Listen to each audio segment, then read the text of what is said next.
والذي أرسل رسوله بالهدى ودين الحق ليظهره على الدين كله وكفى بالله شهيدا۔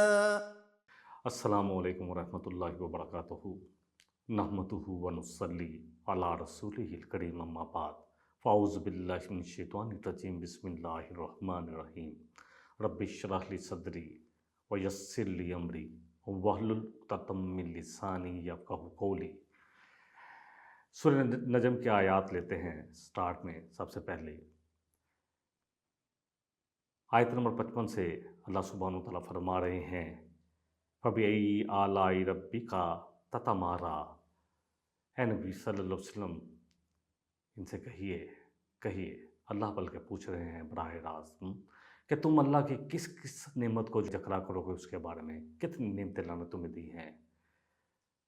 سوچنے والا، سمجھنے والا دل و دماغ، درد رکھنے والا دل، دیکھنے والی آنکھیں، سننے والے کان، عقل، شعور، سب کچھ تو اللہ نے کیا ہے۔ فَبِأَيِّ آلَاءِ رَبِّكَ تَتَمَارَىٰ، تو تم رب کے کس کس نعمت کے بارے میں جھگڑا کرو گے، انکار کرتے ہو نبی صلی اللہ علیہ وسلم کا۔ اللہ فرما رہے ھذا نذیر من النذر الاولیٰ، یہ ڈرانے والوں میں سے، اللہ اکبر، جیسا پچھلے ڈرانے والوں میں سے یہ بھی رسول صلی اللہ علیہ وسلم ایک ڈرانے والے ہیں۔ قریب لا ٹکی، جس کے بارے میں تمہیں ڈرا رہے ہیں، یعنی قیامت کی گھڑی قریب آ لگی۔ لیس لہا من دون اللہ کاشفا، اور اس دن، اللہ اکبر، اس گھڑی کو اللہ کے سوا کوئی نہیں جانتا کہ کب آئے گی، اور روک بھی نہیں کوئی سکتا، اس دن کوئی بچانے والا نہ ہوگا۔ افمن ھذا الحدیث تعجبون، اللہ فرما رہے ہیں کہ کیا تم اس کتاب سے انکار کرتے ہو۔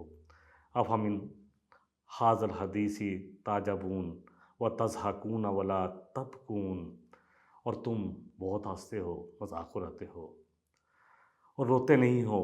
وانتم صامدون، اور تم، اللہ اکبر، اللہ اکبر، تم مذاق کر رہے ہو، مذاق میں پڑے ہوئے، اللہ اکبر۔ یہ لوگ نبی صلی اللہ علیہ وسلم کا احتجاج کر رہے تھے آپ کی دعوت کا۔ اللہ نے قرآن میں بار بار ان کو سمجھایا کہ کیا اللہ کی آیات، اس کا رسول ہی رہ گئے کہ ان کا مذاق اڑایا جائے۔ اللہ نے اپنے رسول صلی اللہ علیہ وسلم کو تسلی دیتے ہوئے سورہ ہجر کی آیت نمبر 95 میں فرمایا انا کفیناک المستہزئین، کہ بے شک ہم کافی ہیں، آپ چھوڑیں ان کو، آپ ان کی پرواہ نہ کریں، یہ جو آپ کا احتجاج کر رہے ہیں، مذاق اڑا رہے ہیں، ان کے لیے اللہ فرما رہے ہیں کہ میں کافی ہوں، میں نپٹ لوں گا ان سے۔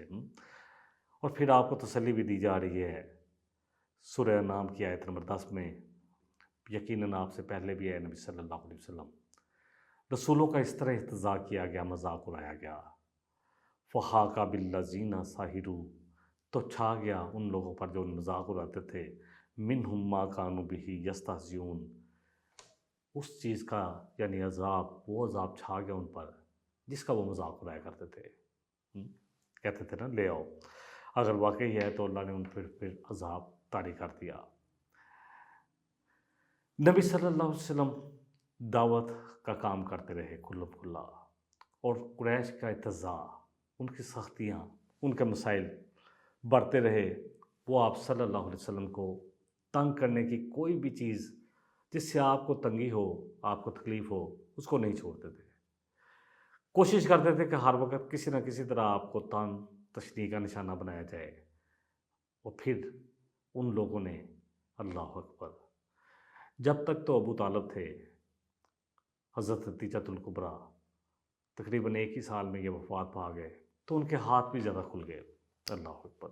صحیح بخاری کی حدیث ہے 3678، عبداللہ بن عمر رضی اللہ عنہ سے مشرکین مکہ کی سب سے بڑی ظالمانہ حرکت کے بارے میں جب پوچھا لوگوں نے، تو آپ نے فرمایا کہ رسول صلی اللہ علیہ وسلم کے ساتھ جو سب سے ظالمانہ حرکت ان لوگوں نے کی، اور جو میں نے دیکھا کہ عقبہ بن ابی معیط تھا، آپ کے پاس آیا، آپ اس وقت نماز پڑھ رہے تھے، آپ صلی اللہ علیہ وسلم، اس بخت نے اپنی چادر آپ کی گردن میں ڈالی اور کھینچی اور اس کو مروڑنا شروع کر دیا، جس کی وجہ سے آپ نے اپنے گلے اللہ اکبر گردن مبارک میں سختی محسوس کی۔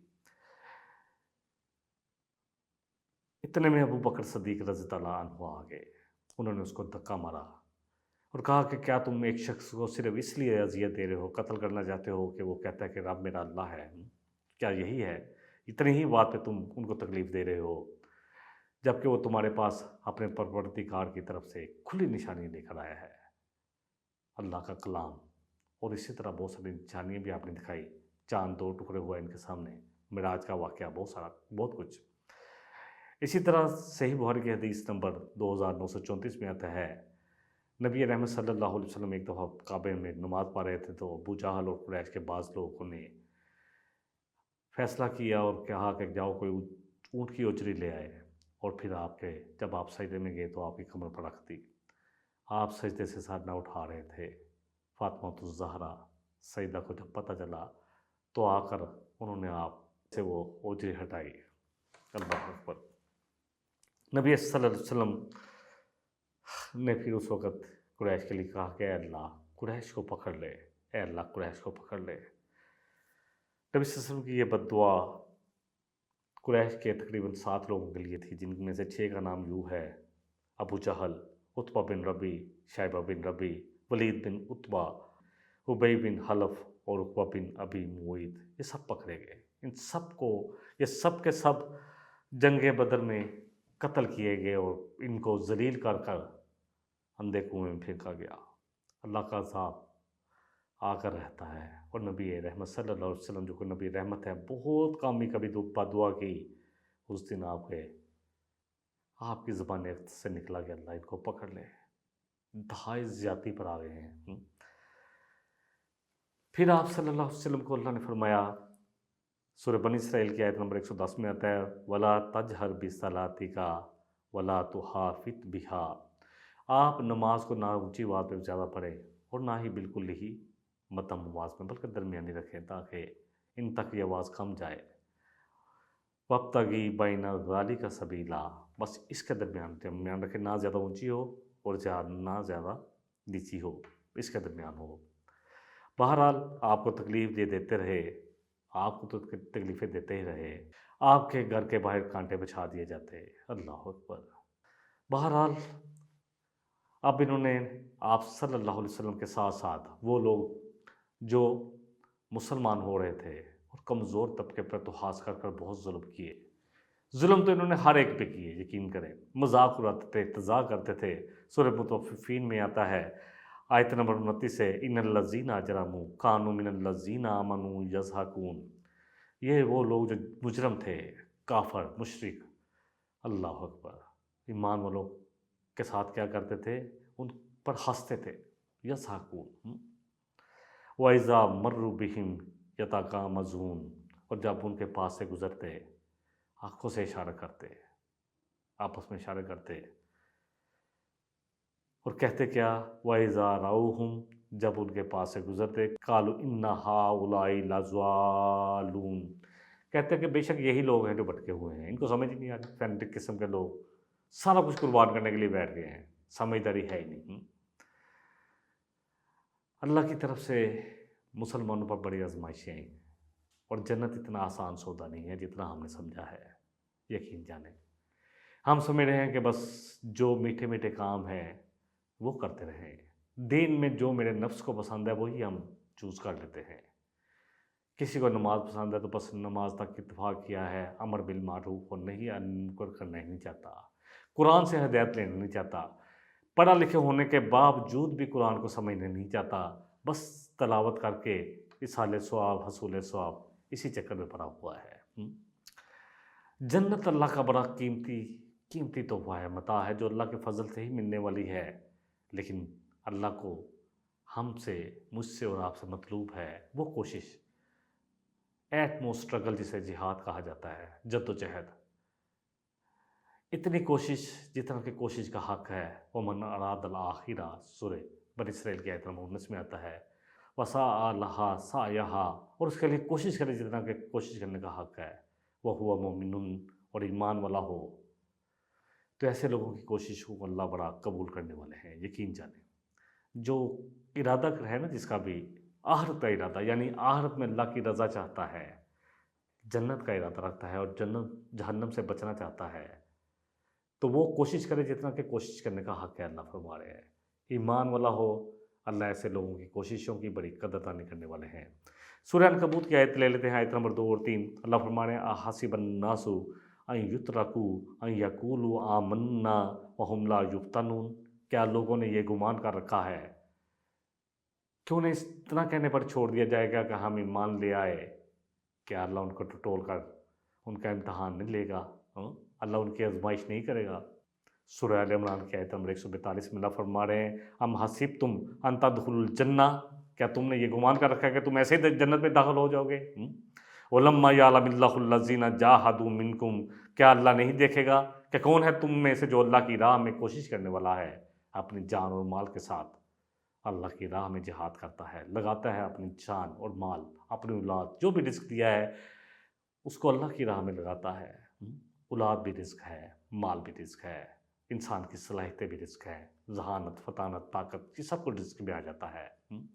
اللہ فرما رہے ہیں سورہ البقرہ کی آیت نمبر 254 ہے کہ اے ایمان کے دعوے داروں، لگاؤ اپنا مال اور اپنی جان اس دن سے پہلے جس دن نہ کوئی دوستی کام آئے گی، نہ کوئی لین دین ہوگا اور نہ ہی کوئی سفارش کام آئے گی۔ والکافرون هم الظالمون، اور پھر جو انکار کرے، نہیں مانتا اللہ کی بات اور زندگی اپنے دے ہی گزارنا چاہتا ہے، تو وہی تو ہے جو ظالم ہے۔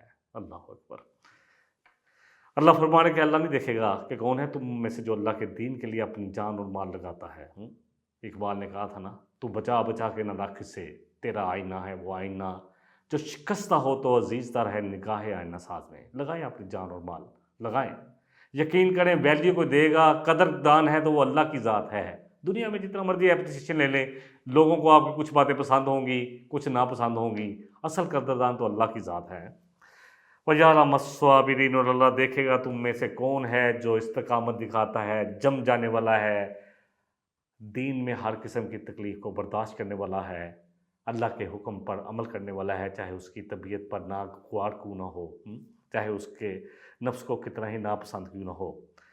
اسی طرح سورہ البقرہ کی آیت نمبر 214 میں اللہ فرما رہے ہیں ام حسبتم، کیا تم نے سوچ رکھا ہے، یہی گمان کر لیا، یقین ہو گیا تمہیں ان تدخلوا الجنہ، کہ تم جنت میں داخل ہو جاؤ گے، کلمہ پڑھ لیا تو بس سیدھا جنت میں، یہی یقین بن گیا ہمارا۔ وَلَمَّا يَأْتِكُمْ مَثَلُ الَّذِينَ خَلَوْا مِن قَبْلِكُمْ، جب تک حالانکہ تم پر تو وہ حالات گزرے نہیں ہیں جو تم سے پہلے لوگوں پر گزر چکے۔ اللہ فرما رہے ہیں کہ ان کو تو جکڑ لیا گیا، تنگی میں، جنگوں میں، تکلیفوں میں، بیماریوں میں، اور ان کو ہلا دیا گیا۔ ایک دفعہ اللہ نے ایسا آزمایا کہ ہلا دیا گیا، یہاں تک کہ رسول بھی پکار اٹھا، وقت کا رسول۔ والذین آمنوا معہ متی نصر اللہ، اور جو ان کے ساتھ ایمان والے تھے کہ اب کب آئے گی اللہ کی نصرت۔ اللہ اکبر۔ الا ان نصر اللہ قریب، یہ اللہ کی مدد آتی ہے ایک وقت پر۔ اللہ ٹٹولتا ہے، پوری طرح ہلا کر جانچنے کے بعد پھر اللہ کی مدد آتی ہے۔ اللہ فرما رہے ہیں آگاہ ہو جو کہ اللہ کی مدد بس قریب ہی ہے۔ انشاءاللہ ایک وقفہ لیتے ہیں، اس پر مزید وقفے کے بعد کریں گے۔ والذي أرسل رسوله بالهدى ودين الحق ليظهره على الدين كله وكفى بالله شهيدا۔ والذي أرسل رسوله بالهدى ودين الحق ليظهره على الدين كله وكفى بالله شهيدا۔ السلام علیکم ورحمۃ اللہ وبرکاتہ۔ وقفے سے پہلے ہم نے کچھ آیتیں پڑھی، جیسے سورہ عنکبوت کی۔ اللہ کہہ رہے ہیں کہ کیا تم نے یہ سوچ لیا ہے کہ لوگوں نے یہ سوچ لیا ہے کہ وہ صرف اتنا کہنے پر چھوڑ دیے جائیں گے کہ وہ ایمان لے، کیا اللہ ان کو آزمائے گا نہیں؟ اللہ فرما رہے ہیں پہلے بھی جن لوگوں نے ایمان کے دعوے کیے اللہ نے سب کی اچھی طرح آزمائش کی تاکہ اللہ ظاہر کر دے کہ کون ہے جو اپنے دعوے ایمان میں سچا ہے اور کون ہے جو جھوٹا۔ پھر سورہ آل عمران کی آیت نمبر 142 میں آتا ہے کہ کیا تم نے یہ یقین کر لیا ہے کہ تم ویسے ہی جنت میں چلے جاؤ گے؟ صرف اتنا کہنے پہ کہ تم ایمان لے آئے، کیا اللہ تمہیں دیکھے گا نہیں، آزمائے گا نہیں، اور اللہ ظاہر نہیں کرے گا کون ہے تم میں سے جو اللہ کی راہ میں کوشش کرنے والا ہے، اللہ کے دین کو قائم کرنے کے لیے کوشش کرنے والا، اللہ کے دین کو پہنچانے کے لیے کوشش کرنے والا، اور کون ہے جو اس کام پر جم جاتا ہے۔ اور پھر سورہ البقرہ کی آیت نمبر 214 کہ کیا تم نے سوچ رکھا ہے کہ تم ویسے ہی جنت میں داخل کر دیے جاؤ گے؟ اللہ اکبر، ابھی تو تم پر وہ حالات آئے نہیں جو تم سے پہلی قوموں پر آئے، ان کو تو ہلا دیا گیا، جھنجھوڑ کر رکھ دیا گیا، ایسی سخت لڑائی، ایسی بیماریاں، ایسی مشکلیں، ایسی تنگیاں کہ وقت کا رسول اور اس کے ساتھ ایمان والے پکار اٹھے کہ کب آئے گی اب اللہ کی مدد۔ بہت زیادہ آزمائشوں کے بعد اللہ اکبر پکار اٹھے، اللہ نے کہا اللہ ان نصر اللہ قریب، آگاہ ہو جو کہ بے شک اللہ کی مدد قریب ہے۔ نبی رحمت صلی اللہ علیہ وسلم کے ساتھ تو یہ زیادتیاں کر ہی رہے تھے، آپ کے صحابہ کے ساتھ کیا کیا کرتے تھے۔ ابو بکر صدیق رضی اللہ عنہ ایک دفعہ مسجد حرام میں کھڑے ہوئے، خطبہ بیان کیا، لوگوں کو سمجھایا کہ کیا تم ایک شخص کو اس لیے قتل کرنا چاہتے ہو کہ وہ اللہ کو کہتا ہے کہ اللہ میرا رب ہے؟ کیا یہی قصور ہے؟ کیا قصور ہے ان کا؟ کیا کہتے ہیں وہ تمہیں؟ اس پر انہوں نے ابو بکر کو، صدیق رضی اللہ عنہ کو اتنا مارا، اتنا پیٹا، جب انہوں نے ان کی غلطیاں یاد کروائیں تو کہتے ہیں کہ آپ کا چہرے کا نقشہ بگڑ گیا، یقین کریں ناک نقشہ بگاڑ کر رکھ دیا۔ اللہ اکبر۔ عبداللہ بن مسعود نے ایک دفعہ ارادہ کیا کہ کعبۃ اللہ میں جا کر قرآن پڑھیں گے، قرآن پڑھنا شروع کیا تو ہر طرف سے یہ مشرکین برس پڑے، اللہ اکبر، اتنا تشدد کا نشانہ بنایا کہ بری طرح زخمی ہوئے۔ اگلے دن پھر ارادہ کیا لیکن منع کر دیا گیا کہ نہ کریں۔ عثمان رضی اللہ عنہ کے چچا نے ان پر بڑا ظلم کیا، اسلام قبول کیا تو ان کے چچا نے ان کو ایک چٹائی میں لپیٹ کر دھواں چھوڑ دیتے تاکہ وہ چٹائی کے اندر ان کو دم جو ہے دھوئیں سے نکل جائے، یا وہ اللہ اکبر کسی طرح بھی اسلام سے توبہ کر لے۔ کہتے تھے توبہ کر لو، اسلام سے بعد جو کر لیں گے۔ مصعب بن عمیر رضی اللہ عنہ، اللہ اکبر، بڑی زبردست پرسنالٹی، بڑے امیر شخص۔ ان کی والدہ بڑی امیر تھی، والد فوت ہو چکے تھے، اسلام قبول کیا تو والدہ نے کھانا پینا چھوڑ دیا، ہر طرح کی رکاوٹ ڈالنے کی کوشش کی کہ کسی طرح واپس پلٹائے، لیکن آپ نے اس دین حق کو اللہ اکبر قبول کیا تھا، ہر قسم کی سختی سہ رہے تھے۔ چاچا نے آپ کا نان نفقہ بند کر دیا اور کہا کہ گھر سے نکل جاؤ، اور جب گھر سے نکلنے لگے تو اس نے کہا یہ لباس جو پہنا یہ بھی اپنے باپ کا پہنا ہوا ہے، تیرا تو نہیں ہے نا، اس کو بھی اتار دے۔ ایک چٹائی لپیٹ کر نبی رحمت صلی اللہ علیہ وسلم کے پاس اپنا دین بچا کر واپس آ گئے، لے آئے اپنا دین، سب کچھ قربان کر دیا۔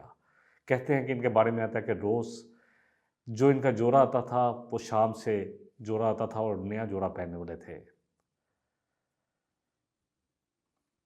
اور پھر کتنی زبردست پرسنالٹی ہے، اور نوجوان تھے۔ آج کے نوجوان دیکھیں ہمارے ایٹیچیوڈ کیا ہیں، صرف میچ، اللہ اکبر، صرف ایٹ ڈرنک اینڈ بی میری، کھاؤ پیو ایش کرو، یہی سلوگن دیا گیا ہے ہمیں اور ہمارے نوجوانوں کو۔ اور ہمارے ہیروز کون ہیں ہیروز؟ کوئی فٹ بال والا، کوئی کرکٹ والا، یہ ہے ہیرو۔ پڑھیں کو مصعب بن عمیر کی زندگی پڑھیں، اللہ اکبر، کتنے لوگ ان کے ہاتھوں مسلمان ہوئے۔ حباب بن ارطر رضی اللہ عنہ فرماتے ہیں کہ حضرت مصعب بن عمیر رضی اللہ عنہ احد میں شہید ہوئے، اللہ اکبر۔ ان کے پاس ایک داری دار چادر تھی، جب ہم ان کا چہرہ ڈھانپتے تو پاؤں ننگے ہو جاتے، اور جب پاؤں ڈھانپتے تو چہرہ ننگا ہو جاتا۔ اللہ کے رسول صلی اللہ علیہ وسلم نے فرمایا کہ چہرہ ڈھانپ دو اور پاؤں پر گھاس ڈال دو۔ عمر بن خطاب رضی اللہ عنہ مسلمان ہوئے تو مشرکین ان پر ٹوٹ پڑے، عاص بن وائل کی پناہ لی کیونکہ وہ ان کے قریب تھے تو تب انہوں نے چھوڑا۔ زبیر بن عوام رضی اللہ عنہ کے ساتھ بھی وہی کچھ ہوتا رہا جو عثمان بن عفان رضی اللہ عنہ کے ساتھ ہوتا رہا۔ ان کے چچا بھی ان پر ظلم کرتے رہے، اسی طرح ان کو چٹائی میں لپیٹتے، دونی دیتے، دھواں چھوڑ دیتے، کس طرح باز آ جائیں اور پھر غلاموں پر کیا ہوتا رہا، اللہ اکبر، ایک ایک کو گنتے جائے۔ صہیب رضی اللہ عنہ جو باہر سے آ کر مکے میں مقیم تھے، ان کے ساتھ کیا ہوا؟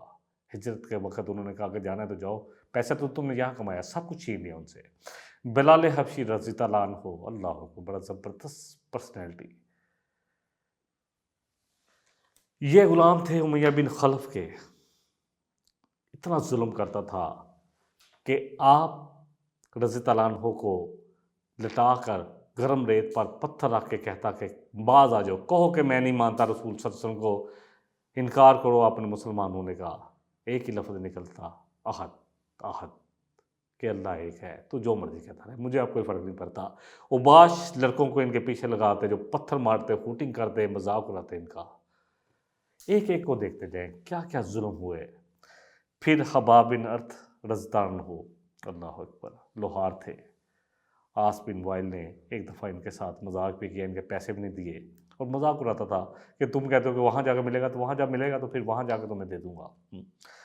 ان کو انگاروں پر لٹایا جاتا، اور انگارے ان کی پیٹھ کی چربی سے ٹھنڈے ہوتے۔ ایک دفعہ عمر فاروق رضی اللہ عنہ کا جب دور تھا، تو عمر فاروق نے کہا کہ حباب اپنی کمر دکھاؤ، اور جب کمر دیکھی تو خود بھی روئے، اور جتنے صحابہ تھے بڑے روئے۔ اتنا برا شر، کتنی سختیاں تھیں۔ ابو داؤد کی حدیث ایک لیتے ہیں، ایک دفعہ نبی صلی اللہ علیہ وسلم سے ان سختیوں کی شکایت کی۔ حدیث کا نمبر ہے 2649۔ کہتے ہیں کہ ہم بیٹھے ہوئے تھے کعبۃ اللہ میں، نبی صلی اللہ علیہ وسلم آئے، بلکہ نبی صلی اللہ علیہ وسلم کعبۃ اللہ میں ٹیک لگائے بیٹھے تھے، ہم ان کے پاس حاضر ہوئے۔ کہتے ہیں کہ ہم آئے ان کے پاس، اور آپ سے شکایت کی کہ کیا آپ ہمارے لیے دعا نہیں کرتے اللہ سے کہ ہماری مدد آئے؟ اللہ اکبر، کیا اللہ کی مدد کے لیے دعا نہیں کرتے؟ تو آپ صلی اللہ علیہ وسلم جو ٹیک لگا کر بیٹھے تھے، سیدھے ہو کر بیٹھ کے چہرہ اقدس سرخ ہو گیا، اور فرمایا اللہ کی قسم تم تو بہت جلدی مچا رہے ہو، بہت جلدی مچا رہے ہو۔ تم سے پہلے جن لوگوں نے اقرار کیا ایمان کا، اللہ پر ایمان کا، تو ان کو پکڑا جاتا ہے، ایک گڑھا کھود کر کھڑا کیا جاتا اور آڑے کے ساتھ ان کے 2 ٹکڑے کر دیے جاتے۔ اللہ اکبر۔ لیکن پھر بھی ان کو یہ ظلم بھی ان کو ان کے دین سے نہیں پھیرتا تھا، وہ جمے رہے۔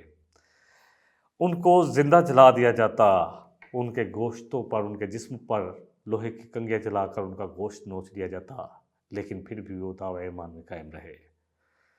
اللہ کی قسم، اللہ عز و جل اپنا دین پورا کر رہے گا، اور تم دیکھو گے ایک سوار سنا سے چلے گا، اور حضر موت کے درمیان اسے اللہ کے سوا کسی کا ڈر نہ ہوگا، کسی کا خوف نہ ہوگا۔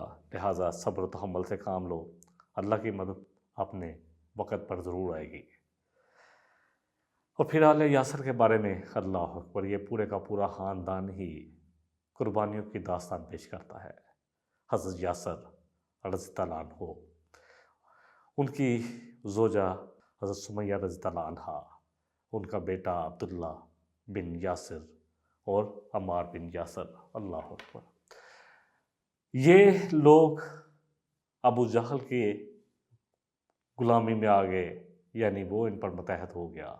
پہلے اس کا چچا تھا، فوت ہوا تو یہ اس کی غلامی میں آ گئے۔ اس نے تو اتنے ظلم کے پہاڑ توڑے، اللہ اکبر، اتنا ظلم کیا حضرت یاسر پر، اور حضرت سمیہ کو تو اس نے شہید کیا، ایک ٹانگ ایک اونٹ کے ساتھ باندھ دی اور دوسری ٹانگ دوسرے اونٹ کے ساتھ، اللہ اکبر، اور ان کو 2 طرف سے چیر دیا گیا۔ نبی رحمت صلی اللہ علیہ وسلم جب بھی گزرتے، ظلم دیکھتے ان پر ہوتا ہوا تو کہتے، کیونکہ اللہ کی طرف سے تھا کہ ابھی اپنے ہاتھ نہیں اٹھائے جائیں گے، چھوٹی سی جماعت ہے، مضبوط ہونے دیں، پھر ان سے سب کو ان کے بدلے مل جائیں گے۔ تو کہتے اے آل یاسر، اے آل یاسر، صبر کرو، یقیناً تمہارا بدلہ جو ہے تمہارے لیے اللہ کے پاس جنتوں میں بہت اعلیٰ مقام ہے۔ یاسر بھی شہید ہوئے، ان کا بیٹا عبداللہ بن یاسر بھی شہید کر دیا گیا۔ عمار بن یاسر رضی اللہ عنہ پر ظلم کے جیسے پہاڑ ٹوٹ گئے۔ ان سے ہر وقت کہتے کہ آپ صلی اللہ علیہ وسلم کے بارے میں برا کلمہ کہلواتے یا دین کے بارے میں۔ ایک دن انہوں نے کلمہ کہہ دیا، بہت پریشان ہوئے، اللہ کا قرآن اتر آیا، اللہ اکبر۔ سورہ نحل کی آیت نمبر 106 میں آتا ہے، من کفر باللہ من بعد ایمانی ہی، مگر اللہ فرما رہے ہیں کہ وہ جو کوئی ایسی کفرانہ بات کر دے ایمان کے بعد، وَقَلْبُهُ مُطْمَئِنٌ بِالْإِيمَانِ، لیکن اس کے دل کے اندر ایمان پورا مضبوط ہو، تو پھر ایسے شخص پر کوئی پکڑ نہیں۔ اللہ نے بری ذمہ قرار دے دیا، آ کر معافی مانگی، اللہ نے قرآن اتار دیا، لیکن وہ شخص جس کا دل یہ ایسا ہو، اللہ فرمانے وَلَٰكِن مَّن شَرَحَ بِالْكُفْرِ صدراً، مگر وہ جس کے دل میں کفر ہی ہو، کفر کے لیے، کفر کو قبول کرنے کے لیے بے چین بیٹھا ہو کہ کوئی بہانہ ملے اور میں کفر کو قبول کر لوں، فَعَلَيْهِمْ غَضَبٌ مِّنَ اللَّهِ، تو ایسے لوگوں پر تو پھر اللہ کا غضب ہے۔ باہر جاتے ہیں، ابروڈ جاتے ہیں، کہتے ہیں کیا کریں جی مولیا سے آپ ایمان نہیں پڑتا ایسا کچھ، ایسے لوگوں پر تو پھر اللہ کا غضب ہے۔ وَلَهُمْ عَذَابٌ عَظِيمٌ، تو اللہ فرما رہے ہیں کہ ایسے لوگوں کے لیے پھر بہت بڑا عذاب ہے۔ کعبے میں کمزور مسلمانوں پر جو ظلم ہو رہے تھے، اللہ اکبر، ابھی تو میں نے بہت کم لوگوں کا ذکر کیا جو غالباً آپ بھی سنتے ہوں گے، ورنہ ایک ایک کنیز کے ساتھ کیا جا رہا تھا، کتنا ظلم، کہ ایک منیزہ تھا کہ یار کیا نام تھا مجھے اب ذہن میں نہیں آ رہا، اندھی ہوں گی بیچاری، ظلم کی وجہ سے لونڈی تھی، مالک کتنا ظلم کرتا تھا۔ ایک ایک داستان اگر لکھی جائے یقین کرے اور ہم پڑھے، کیسے کیسے ظلم ہوئے، کیسے کیسے ظلم، یقین کرے۔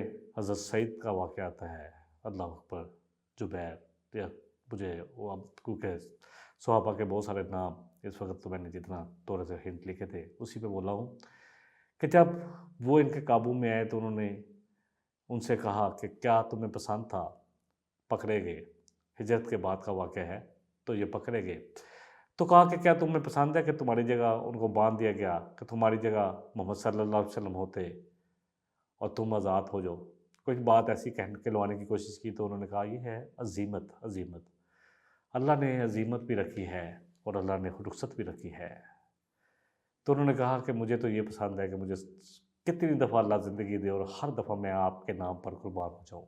ایک ایک قصہ کاٹنا شروع کیا اور وہ اللہ کا ذکر کرتے رہے۔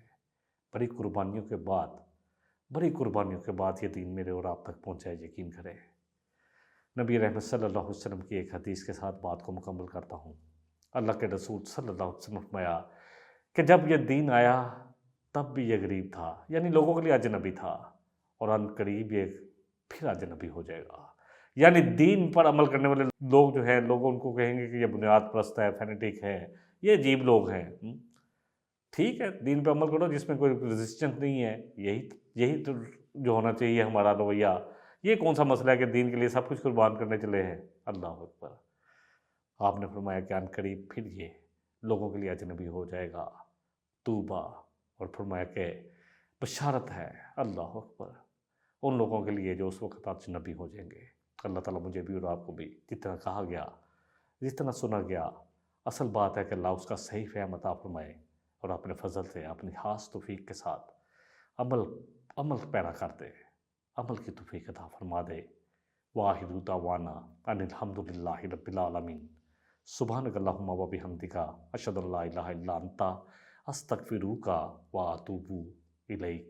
والسلام علیکم ورحمۃ اللہ وبرکاتہ۔